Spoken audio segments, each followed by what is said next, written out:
IOL PowerPoint presentation for BESP and the subject PHE22 for the year 2022, and the presenter Mrs. A.C. Stein, cell phone number 081 277 531, email address ansiestein@hotmail.com, and contact hours Mondays to Saturdays from 8 a.m. till 8 p.m. You can either phone me or SMS or email me. In the latter case, I can send you a detailed answer. Please feel free to ask if anything is unclear or if you have problems regarding your subject. I'm willing to assist as far as I can. I'm going to discuss the most important facts of each unit separately. You will then be able to follow the content discussed if you page through your study guide while I'm discussing the content. Please note that this presentation is not a discussion of any exam paper, but of the most important content for the whole year. As an introduction to the study guide, I'm shortly going to explain some information regarding the guide itself. When you turn to the front of the study guide, you will find a detailed table of contents. Here you will find the headings of the complete content, and you will be able to have an overview of your subject for the year. Take time to read through it, to familiarize yourself with the content you are going to study. On page 7, you will find very important information regarding the time you are required to spend with the subject in order to be a successful student.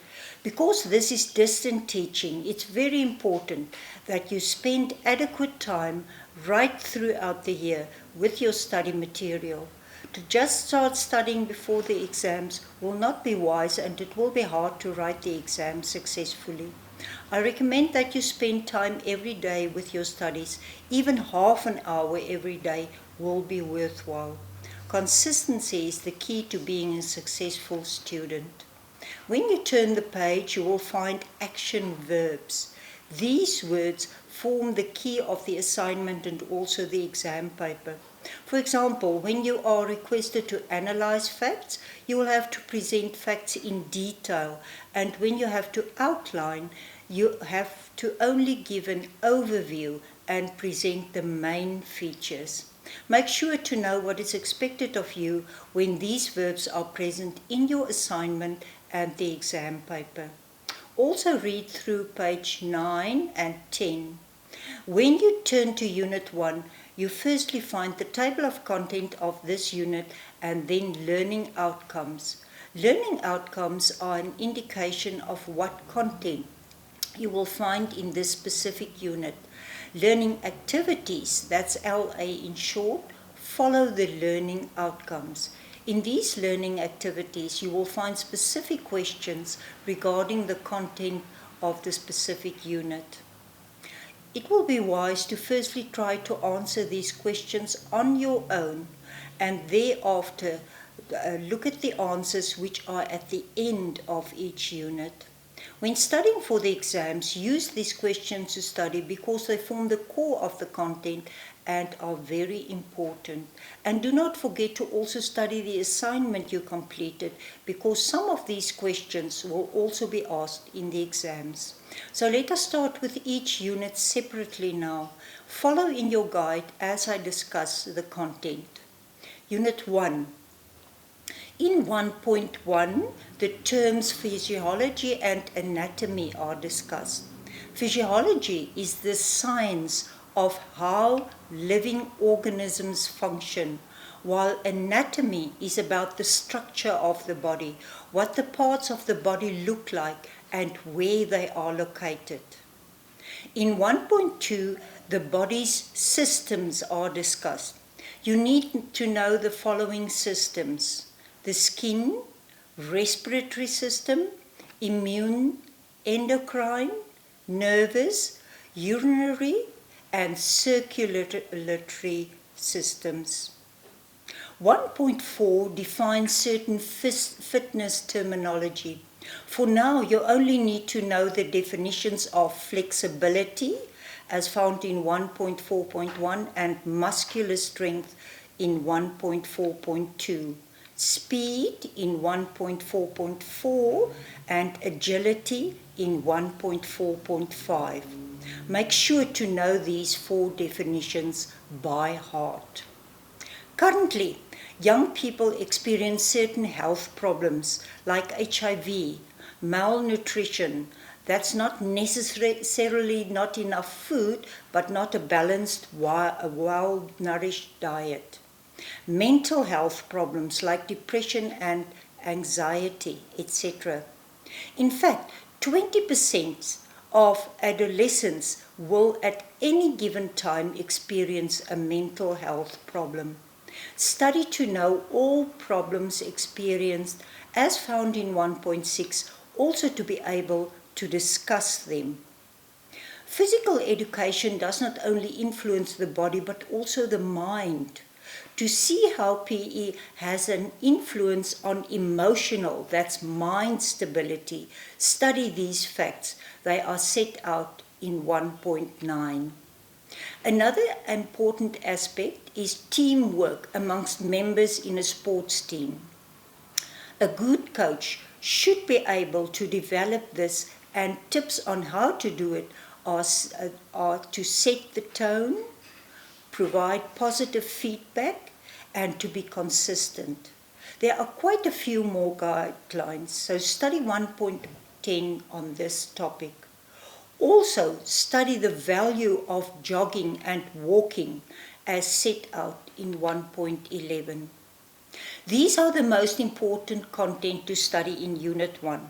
So let us look at Unit 2 now, where aspects of movement theory and games for different phases of learners are discussed.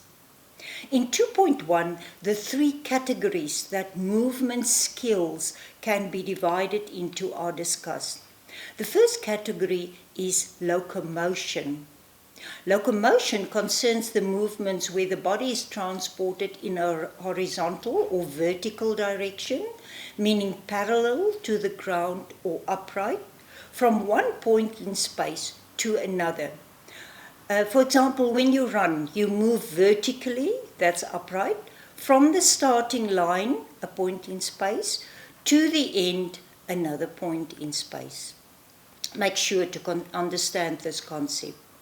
The next category is manipulation, where gross motor of the legs and arms movements involve giving force and also receiving force from objects. To explain this, when you hit a tennis ball, your arm muscles, gross motor movement, give force to the ball. And when you catch a ball, your arm muscles receive force. The last category is called stability. For this, let us think of a ballet dancer who dances on one place, rotating. In other words, turn around, but only on one place. So to use the correct terms, it is when the body remains in place, it does not go forward or backwards, but moves around its axis. The same action as the earth when it rotates, but stays at one place, moving around its axis. Now, examples of stability are twisting, turning, and bending. You should know these 3 categories, but also important, you should be able to explain what each one means, and you should be able to give examples of each. Each age group is associated with certain skills, so let us page to 2.3 to find out what they are. We call it the phases of motor development. So the first phase is called the reflexive behavior phase, lasting from within the uterus of the mother until about 1 year, where the movements of the body are involuntary. That's done without thinking what to do and how, upon reflex, in other words, like when sucking, when it is a survival reflex movement. Phase 2 is called the rudimentary movement ability phase, and that is from 0 to 2 years, where the infant makes the first voluntary movements, like bringing the hand to the mouth and reaching for objects, which lay the foundation for more complex movements. These movement abilities depend on the development and maturity of the infant. From 2 to 7 years, the fundamental movement patterns are developed. These movement patterns develop from the previous phase, and they now experiment with their bodies and what they are potentially able to do, like learning to walk, to run, and to throw. They can also move in different ways now. Thereafter, the general movement skills are developed from 8 to 10 years. They are now in primary school and they try to be accurate in their movement skills, like when playing a certain sport. Phase 5 involves specific movement skills, and that's from 11 till 13 years of age, where further extension of their general movement skills take place. More complex sport skills are now required from children, so their skills are refined in this phase. An example would be that a child now can throw a netball goal and kick a ball into a soccer net more accurately. The last motor development phase is specialized skill development phase. It starts from about 14 years of age and lasts until adulthood. It is the development of isolated, meaning specific skills, and for higher levels of performance, like concentrating on one sport, for example tennis, to become a star. But care should be taken not to start too early in developing these specific skills. You now have an overview of the different phases of motor development, but read and study them thoroughly as set out in 2.3. When we page to 2.5, you only need to study the endurance activity named fatigue, as set out in 2.5.1. In 2.13, the different methodology issues in PE are set out, meaning that there are different methods to teach PE. One of them is informational instructions, where certain guidelines on how to apply this method, one idea at a time, should be taught. A reminder word or phrase helps the teaching process based on observation and demonstration. Study these 4 guidelines and know the different headings to be able to discuss and also analyze them. Analyze meaning you should be able to comment on each fact you studied, whether they are effective or not. So let's turn to Unit 3 now. When being a PE teacher and also a coach, it will be expected from you to know certain gymnastic techniques. For example, headstands and handstands. Very important.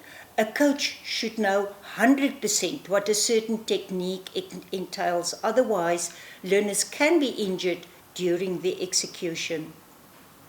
You should know the correct technique and how handstands should be executed as described in 3.4. Number 1 would be to work in pairs. Number 2, your elbows are locked.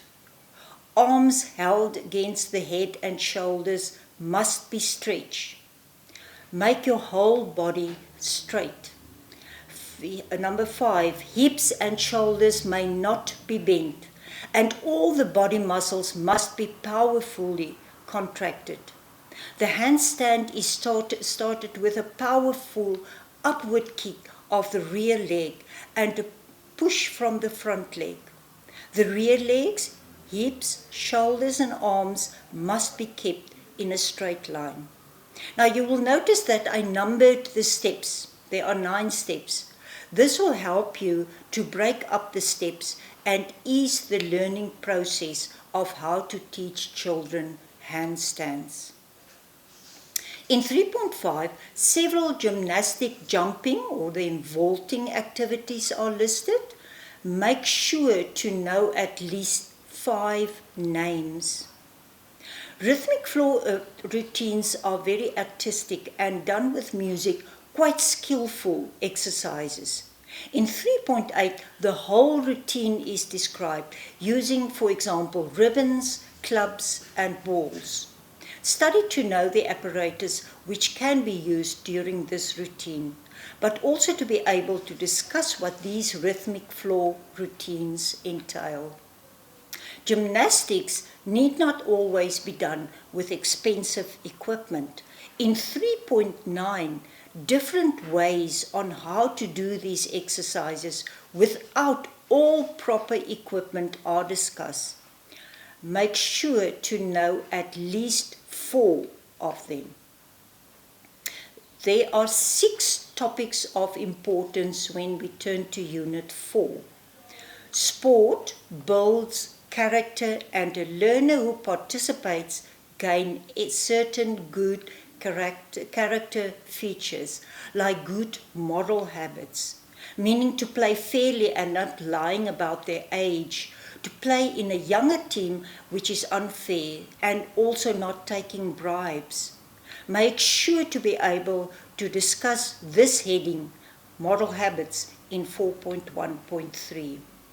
Also study setting goals in 4.1.2 and a few others. Make sure to be able to discuss what builds character, but also study to be able to name the different characteristics by name. 4.8 discusses the relay handover methods. Children can practice various baton changing techniques to better the handing over of batons when running a relay, like walking, jogging, running and sprinting through the exchange. Study these 4 facts regarding the technique of handing over of a baton during a relay. When a coach coaches athletes, certain exercises are used to benefit different athletic codes.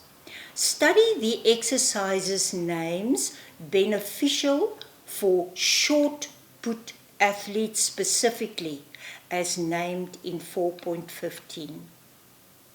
In 4.19, good sportsmanship behavior is described. Make sure to study this in detail. Bad sportsmanship will be just the opposite of good sportsmanship. 4.20 describes why a coach should have a deep understanding of sport by highlighting the characteristics of a good coach. You as PE teacher may be required to coach sport teams. So, what quality should one have to be successful in coaching? Such a person can motivate players, know them well, and also know their weak and strong points. Study to know the qualities in 4.20 regarding this topic. The last topic to know in Unit 4 can be found in 4.21. It does happen that a school principal can expect from the PE teacher to plan, organize, and help with the execution of a school athletics or sports event. Can you think about important issues to organize in order to make it a successful event? Let us start from the beginning. You need the athletes' names and ages in order to divide them in their appropriate groups and also items you're going to present. You need helpers, the starter, catchers at the end of the race, the recorders of the winners, etc. There should be an announcer, clean toilet facilities, food and cool drinks. Parents should be informed exactly when and where the event will take place. So you need to determine the venue, the starting time, all with the consent of the principal. I'm sure you will realize that there are many aspects to give attention to. Therefore, study 4.21 to know these aspects well. You can also study LA, that's Learning Activity 6, at the end of Unit 4 in this regard. Unit 5 is about sport skills and rules. Remember that I mentioned earlier in the presentation that a PE teacher should know certain techniques by heart and 100%. Otherwise, learners can hurt themselves and will not be able to achieve their best in that sport code.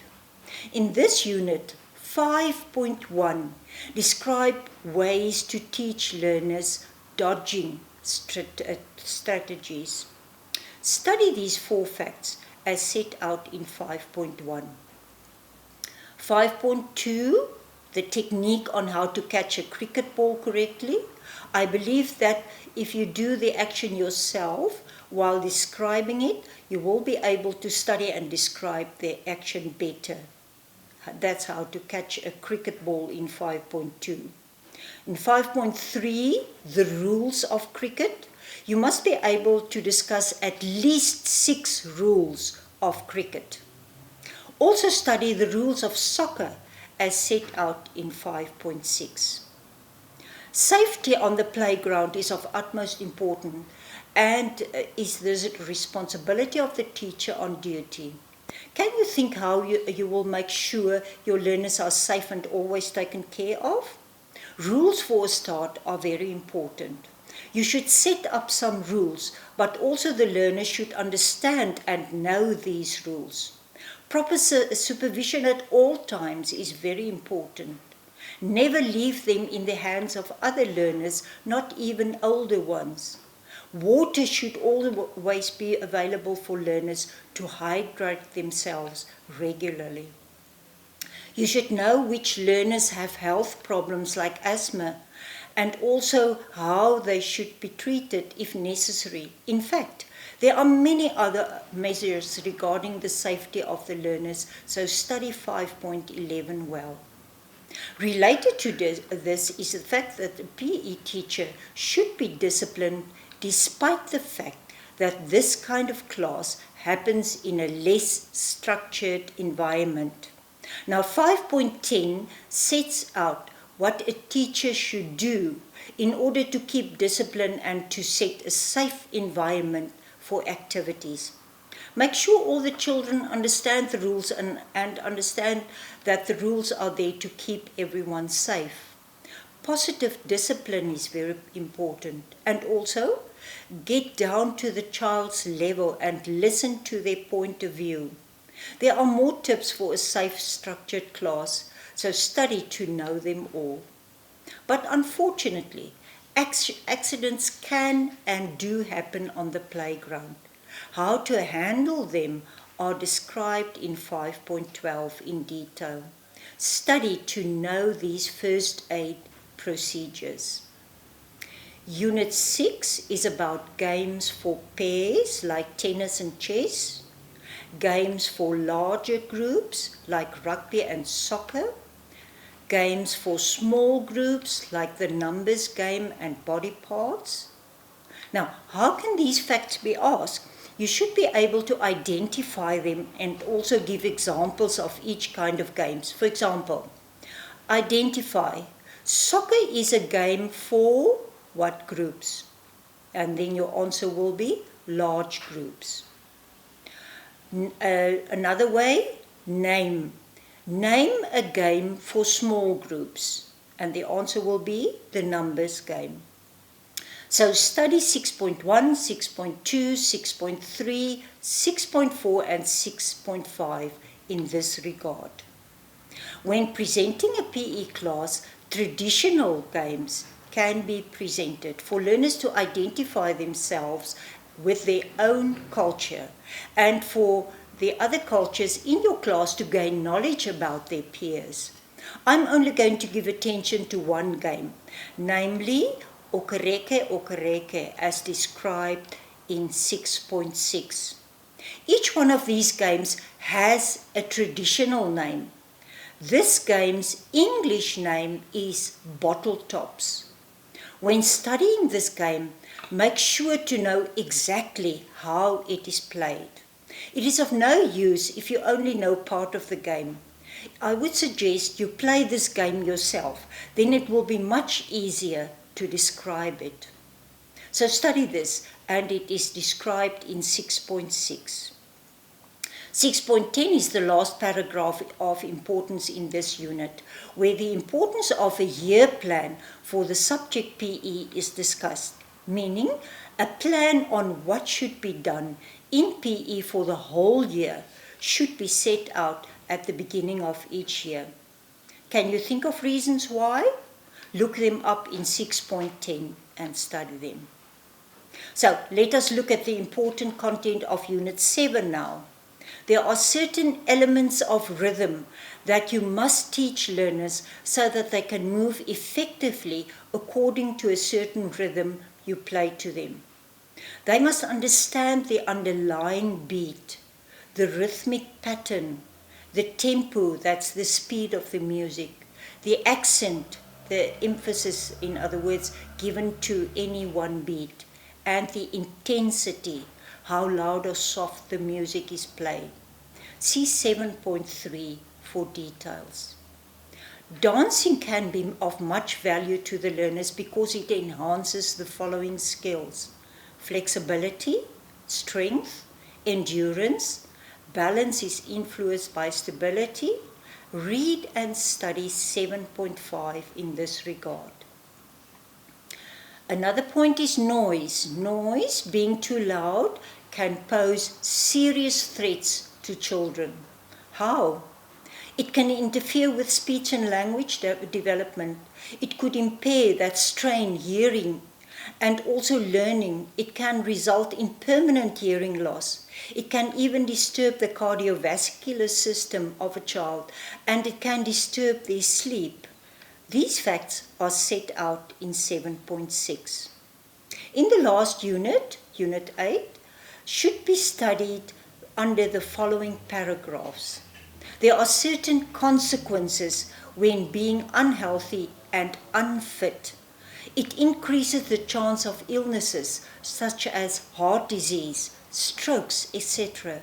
It can cause being overweight and causes nutrient deficiencies in the body.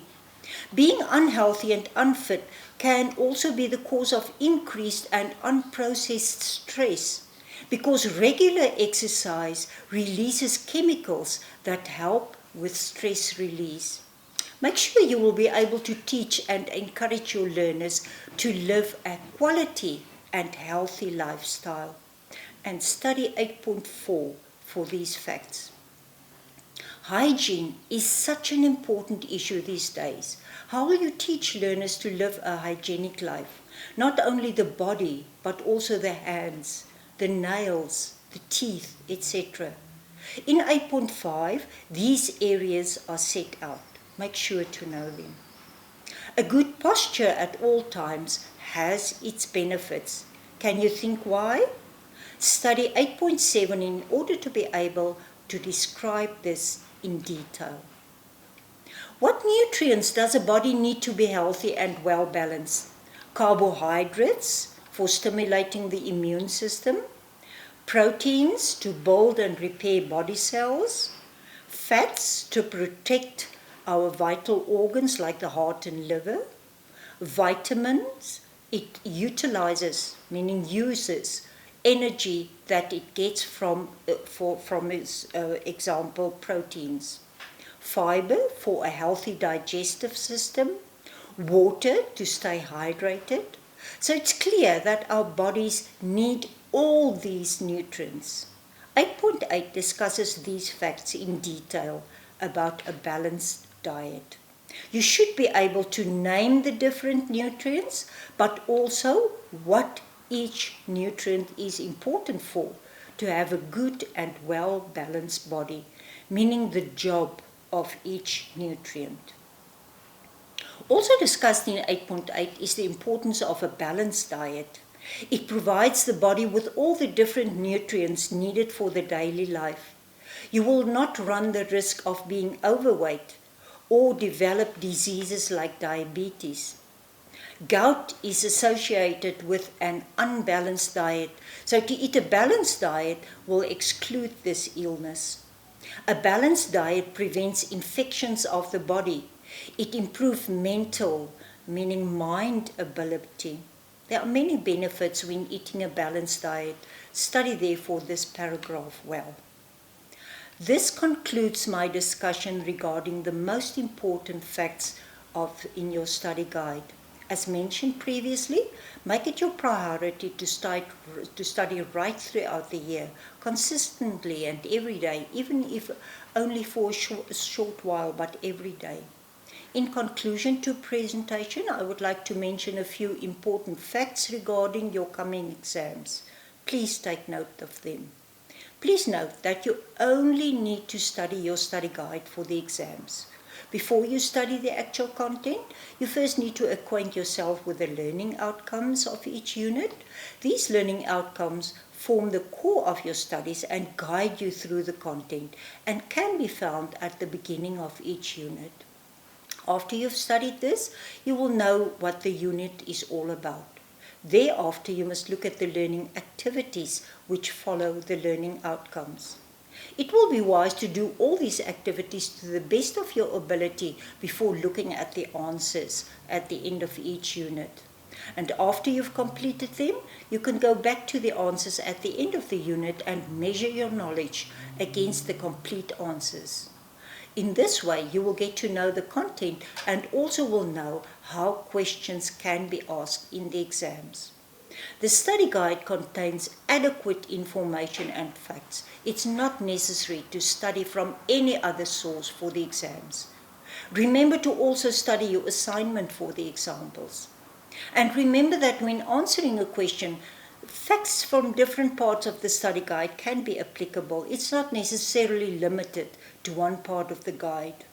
It is important to know that although physical and health education may seem as a non-exam subject for learners and a period where the learners are encouraged to explore in a less formal environment, you as teacher should exactly know how to keep them busy and how and why certain activities should be presented. Therefore, the teacher should know certain facts about the subject PHE, as well as the correct procedures regarding the presentation of PHE. It is therefore of utmost importance that you as student teacher should know facts regarding the subject PHE. I stress this because some students are of the opinion that this subject does not need to be studied for, and then they do poorly in the exams. Take time to know your study guide in order to present adequate facts during the exams. And lastly, please note that short answer questions will be asked, and the following kinds of questions can be asked. First one is to fill in left out words. For example, what is used during relay races? And then the correct answer will be a baton. Definitions of certain terminology, for example, strength can be asked. Strength is the ability of the body to exert a maximum force against a force external to the body. The third kind of short answer questions can be is when you are given a table of 2 columns where you have to connect the concepts with the correct answers. For example, you are given a column A and a column B. In column A, there are certain facts like exercise beneficial for a short put athlete. Number 2, speed. Number 3, sweetened chocolates. And in column B, there are certain other facts connected to column A, like not a healthy option to eat, lunges, the ability to move from one place to another in the shortest time possible. So you have to connect them. And the correct answers will be 1B, 2C, 3A. And you only fill in the correct letters, you do not write out the words. Please feel free to contact me regarding any uncertainties and questions you have about your subject. Good luck with the exams. You will be rewarded for hard work and dedication.